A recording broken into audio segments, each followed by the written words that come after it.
we teach them not to use certain words. Don't say ever hi. Don't say okay.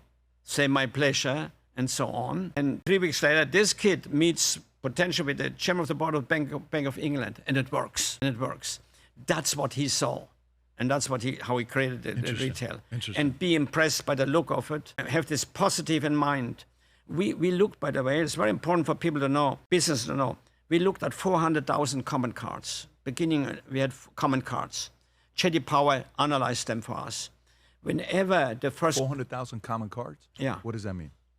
Guests that commented in the room. Comment cards. Got it. 400,000 comment cards. Yeah. Got it. They're not scientifically that important.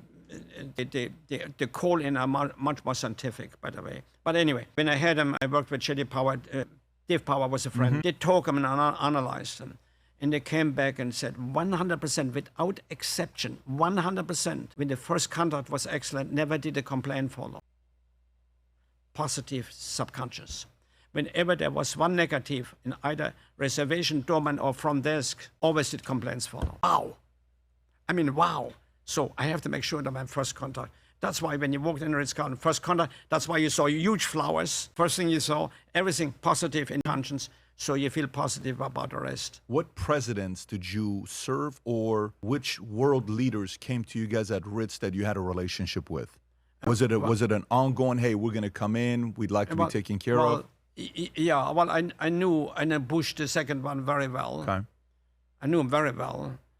And I knew Carter very well. Carter, in fact, after he was president, later he had an apartment in when the library was built. Before they were staying in the Ritz, and every morning we went jogging every morning. Oh, Buckhead in Atlanta. I got it. Makes sense. And we went jogging every morning. We come around the corner.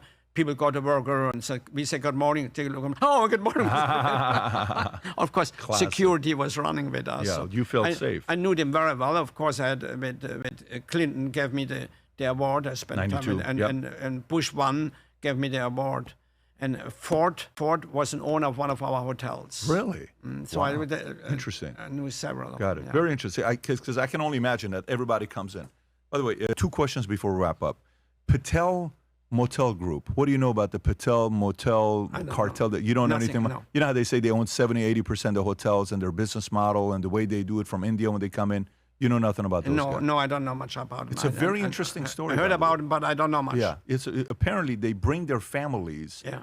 And so the families would live in 5 rooms, and the families living in 5 rooms would allow them to charge the rooms at the lowest $29, $39 a night. So others would stay over other hotels, and the next thing, that's how they build their empire. Apparently now they own 70% of hotels in America. Yeah, Very interesting. I don't think 70%, but they own quite a few. That's the numbers that you'll read about. Yeah, right there. Roughly 70% of all Indian motel owners. Oh, Indian motel. Third of all motels owners in America are named Patel.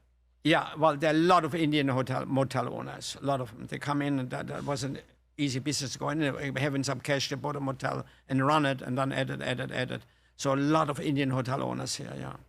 Yeah, and of course, a couple of very good Taj Hotels is a very good hotel company. So, yeah. Capella Group, your most recent one that you sold, I think you said 2017 and then finalized in 2019. Yeah, well, you built a lot of the hotels in Asia, and I think 1 or 2 is in Saudi that you built. You can correct me if I'm wrong on these, but none in Europe. Why not Europe? We had one in Europe. You did build one in Europe? We had one. No, well, 1 second.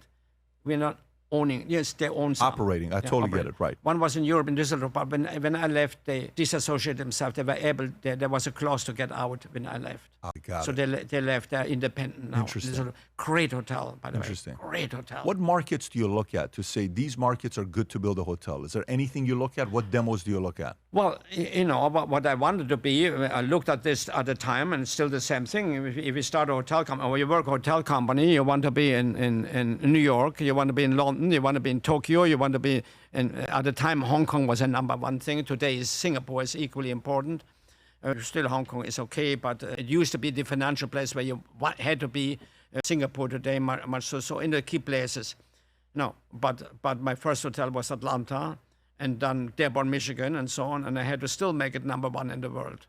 We became #1 in the world, you know. Respect. And I dealt, later my competition was Four Seasons.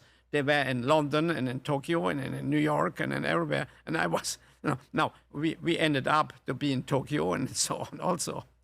And when we opened Osaka, we were immediately voted best hotel in Japan. I insisted, wherever we are, we're number one, period.